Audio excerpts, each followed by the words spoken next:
No, let His presence becomes a routine you embrace and His voice becomes a rhythm of your heart.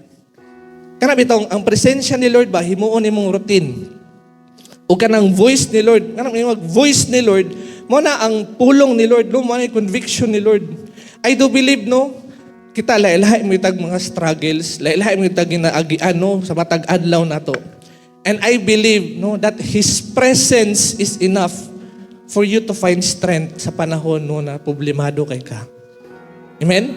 I believe that His presence is enough for you to find rest sa panahon na gikapoy ka. O kinsa magikapoy ka ron.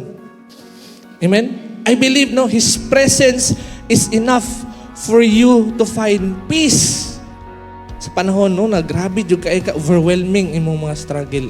O inana ba imong sitwasyon karon? Mutuod jud ko ana.